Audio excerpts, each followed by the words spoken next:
শুক্রবার দিনব্যাপী নানা নাটকীয়তা চলে পাবনা ১ ও ২ আসনের নির্বাচন স্থগিতের বিষয়ে।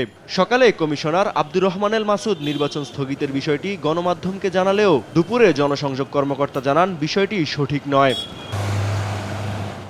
অবশেষে সীমানা সংক্রান্ত জটিলতায় আপিল বিভাগের আদেশের প্রেক্ষিতে পাবনা ১ ও ২ আসনের নির্বাচন স্থগিত করে প্রজ্ঞাপন জারি করেছে নির্বাচন কমিশন। তথ্যগত অসম্পূর্ণতার কারণে এমনটি হয়েছে বলে জানিয়েছেন ইসি সচিব। এখানে একটু তথ্যগত অসম্পূর্ণতা ছিল, সেজন্য আপনারা যে চিঠিটা পেয়েছেন সেটাই আর কি বহাল। আপাতত এরপরে কার্যক্রমকে স্থগিত রাখা হয়েছে পাবনা ১ আর ২ এর। এদিকে মনোনয়নপত্র যাচাই বাছাইয়ে বাদ পড়াদের প্রার্থিতা ফিরে পেতে আপিলের শুনানি শুরু হয়েছে।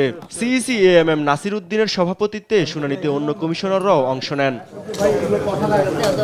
প্রথম দিনেই প্রার্থিতা ফিরে পেয়েছেন ঢাকা ৯ আসনের স্বতন্ত্র প্রার্থী তাসনিম জারা এবং কক্সবাজার ২ আসনের জামায়াতের প্রার্থী হামিদুর রহমান আজাদ। নির্বাচন কমিশনে আমাদের যে আপিল সেটা মঞ্জুর হয়েছে। ঢাকা ৯ স্বতন্ত্র প্রার্থী হিসেবে আমি যে মনোনয়নপত্র দিয়েছিলাম আমার প্রার্থিতা বৈধ ঘোষণা করা হয়েছে। কক্সবাজার ২ আসনের জামাত মনোনীত প্রার্থী এমপি প্রার্থী জনাব এইচ.এম. হামিদুর রহমান আজাদ সাহেবের আপিলটি আজকে মঞ্জুর করা হয়েছে।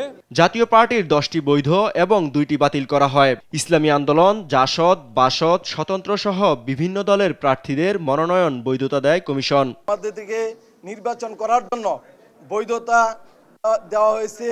ইনশাআল্লাহ আমরা নির্বাচন করব। সামান্য হলফনামা ত্রুটির জন্য সেটাকে বাতিল করা হয়েছিল, আজকে আমরা বৈধতা ফিরে পেয়েছি। 12টি আপিল জাতীয় পার্টির প্রার্থীরা করেছিলেন, এই 12টি আপিল আমরা শুনানি করেছি।